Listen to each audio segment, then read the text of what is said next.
நிமிஷத்துல இந்த வீடியோ பாக்குற உங்களுக்கோ எனக்கோ ஓட்டுரிமையே இல்ல, தமிழ்நாட்டை சார்ந்த யாருக்கும் ஓட்டுரிமை இல்லை அப்படின்னு சொன்னா உங்களால நம்ப முடியுமா? இத நான் சொல்லல, தாவேக தலைவர் விஜய் அவர்கள் இன்னைக்கு வெளியிட்டிருக்கக்கூடிய வீடியோ பதிவுல ஒரு பெரிய அதிர்வலை ஏற்படுத்தக்கூடிய விஷயங்களை எஸ்ஐஆர் பத்தி பேசியிருக்காரு, ஓட்டுரிமை பத்தி பேசியிருக்காரு. உண்மையிலே நிறைய தெரிஞ்சுக்க வேண்டிய விஷயமாவும் அதுல அமைஞ்சிருந்தது. அதனால விஜய் என்னென்ன சாராம்சங்கள் குறித்து பேசியிருக்காரு, தமிழக வெற்றி கழகத்தை சார்ந்தவர்களுக்கு மட்டும் வேண்டும் என்றே வாக்காளர் படிவம் அப்படிங்கிறது கொடுக்கப்படல அப்படிங்கிற விஷயத்தையும், இந்த ஸ்பெஷல் இன்டென்சிவ் ரிவிஷன் சொல்லக்கூடிய எஸ்ஐஆர் திருத்த பட்டியல திமுகவினுடைய குளறுபடிகள் என்னெல்லாம் இருக்கு அப்படிங்கறத பத்தியும் ரொம்ப தெளிவா பேசியிருக்காரு. அதை பத்தி தான் இந்த வீடியோல முழுசா பார்க்க போறோம். வீடியோ முழுசா ஸ்கிப் பண்ணாம பாருங்க. நான் உங்கள் செல்வி, வாய்ஸ் ஆஃப் செல்வி சேனலை சப்ஸ்கிரைப் பண்ணிட்டு வீடியோ முழுசா ஸ்கிப் பண்ணாம பாருங்க. பொதுக்குழு கூட்டம், சிறப்பு பொதுக்குழு கூட்டம் தாவேகா சார்பாக நடைபெற்றதுக்கு அப்புறமா விஜய் அவர்கள் பெரிய அளவுல வெளியில வந்து பேசல, பெருசா பிரஸ் மீட் எதுவும் சந்திக்கல, பெரிதாக பொதுக்கூட்டங்களோ அடுத்த பிரச்சாரங்களோ எங்கேயுமே நடைபெறாம இருக்கக்கூடிய சந்தர்ப்பத்துல இன்றைக்கு வெளியாகக்கூடிய அனைத்து தொலைக்காட்சிகளையும் வெளியாகாம சில செலக்டிவான தொலைக்காட்சிகள் மட்டும் தான் இதை பப்ளிஷ் பண்றாங்க, டெலிகாஸ்ட் பண்றாங்க. மத்த யாரும் அதை டெலிகாஸ்ட் பண்றதுக்கு மறுக்கிறாங்க. அதனால சோசியல் மீடியா வழியாவது மக்கள் கிட்ட கொண்டு போய் சேர்க்கணும் அப்படிங்கிற விஷயத்துக்காக தான் இந்த வீடியோ எடுக்கப்பட்டிருக்கு. விஜய் அவர்கள் தொடங்கும் பொழுது என்ன சொல்றாரு அப்படின்னா, ஓட்டுரிமை இந்த நிமிஷத்துல இருந்து உங்களுக்கோ எனக்கோ யாருக்குமே தமிழ்நாட்டில் இல்லை, அது உறுதி செய்யப்படவில்லை அப்படிங்கிறாரு.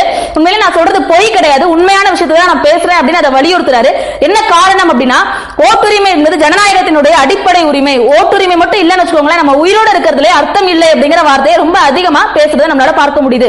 நீங்கள் உயிரோடு இருப்பதற்கான ஒரே சாட்சி உங்களுடைய ஓட்டுரிமை தான். அது ஒருவேளை இல்லை அப்படின்னா நீங்க இந்திய குடிமகனாகவோ ஜனநாயகத்தினுடைய ஒரு அடிப்படை கட்டமைப்புல அடிப்படையான விஷயம் வாக்குரிமை அது இல்லை அப்படின்னா நீங்க ஒரு இந்திய குடிமகனாக இருப்பதற்கே தகுதியற்றவர் அப்படிங்கிற விஷயத்தை ரொம்ப ஸ்ட்ராங்கா அதுல வலியுறுத்துறதுக்கு ஆரம்பிக்கிறார். என்ன சொல்றாருன்னா, எஸ்ஐஆர் திருத்தம் அப்படிங்கிறது தேவையாக இருந்தா கூட அது இந்த நேரத்தில் தேவையில்லை அப்படிங்கிறார். ஒரு மாதத்திற்குள்ள 30 நாளுக்குள்ள 6,36,37,00,000 வாக்காளர்கள் இந்த ஜனவரியில் இருக்கக்கூடிய லிஸ்ட் அதுதான். தமிழ்நாட்டில் இருக்கக்கூடிய வாக்காளர்களின் எண்ணிக்கை 6,37,00,000. அவ்வளவு பேருக்கும் ஒரே மாதத்திற்குள் எவ்வாறு திருத்த முடியும்? அத்தனை படிவங்களையும் அதை எப்படி கரெக்ட் பண்ணி வெளியில வரும் அப்படிங்கிற கேள்வியை எழுப்பியிருக்காரு. அதோட ரொம்ப முக்கியமான விஷயமா, படிவங்கள் நிரப்புவதிலே நிறைய சிக்கல்கள்லாம் இருக்கு. என்ன காரணம்னா, புதிதாக வாக்காளர்களாக சேர்க்கப்பட வேண்டியவர்களுக்கு நீங்க இந்த மாதிரியான திருத்தங்கள் கொண்டு வரலாம், அல்லது இறந்த வாக்காளர்களை டெலீட் பண்றது அவ்வளவு பெரிய கஷ்டமான விஷயம் கிடையாது, எளிமையாக நீக்க முடியும். அப்படி இருக்கும் பொழுது பழைய வாக்காளர்கள் மீது எதற்காக இவ்வளவு பெரிய குழப்பத்தை திணிக்கிறீங்கிற கேள்வியை கேட்கிறாரு. 2021 எப்படி ஓட்டு போட்டோமோ 2024 எப்படி ஓட்டு போட்டோமோ அதே மாதிரி இப்பவும் போட முடியுமே அப்படிங்கிற ஒரு கேள்வி எழுப்பியிருக்காரு. புதிய வாக்காளர்கள், கிட்டத்தட்ட புதிய வாக்காளர்கள் அப்படிங்கிறவங்க ஜென்சி கிட்ஸ் இல்லையா, அவங்களை தான் போக்கஸ் பண்றது. தமிழ்நாட்டினுடைய அரசியல் ஜென்சி கிட்ஸை மட்டும் நம்பிதான் இந்த நிமிஷத்தில் இருக்குங்கிறது எல்லா கட்சிகளுக்கும் தெரியறதுனால அவங்களுடைய வாக்குகள் குறிவைத்து சேர்க்கப்படுவது இல்லை. அதனால எப்படியாவது உங்களுடைய வாக்குரிமையை கிளைம் பண்ணி வாங்கிருங்க, அப்பதான் தமிழக வெற்றி கழகம் ஆட்சி அமைக்க முடியுங்கிற விஷயத்தை ரொம்ப தெளிவுபட சொல்லியிருக்காரு. என்ன அப்படின்னா, ஃபார்ம் 6 படிவம் 6 அப்படிங்கிறது இணையதளத்தின் வாயிலாகவும் நிரப்பலாம். உங்களுக்கு ஏதாவது சந்தேகங்கள் இருந்ததுன்னா விர்ச்சுவல் வாரியர்ஸ் ஹெல்ப் பண்ணுங்க அப்படிங்கிறது விர்ச்சுவல் வாரியர்ஸ்க்கு ஒரு வேண்டுகோளை வச்சிருக்காரு, ஒரு கோரிக்கையை வச்சிருக்காரு.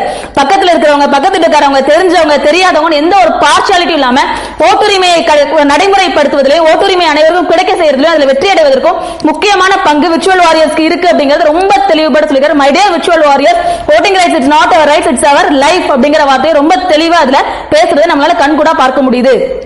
அதோட ரொம்ப முக்கியமா அடுத்த படிநிலைக்கு என்ன சொல்றாருன்னா, தாவேகாவை சார்ந்தவர்களுக்கு இந்த படிவங்கள், புதிய படிவங்களும் கொடுக்கப்பட்டது கிடையாது. படிவங்களுடைய திருத்தம், இந்த எஸ்ஐஆர் படிவங்கள் யாருடைய வீடுகளுக்கும் சேரலங்கிற ஒரு பெரிய குற்றச்சாட்டு வைக்கிறாரு. இந்த திமுகவினுடைய சதி அப்படிங்கறதை ரொம்ப தெளிவுபட சொல்லியிருக்காரு.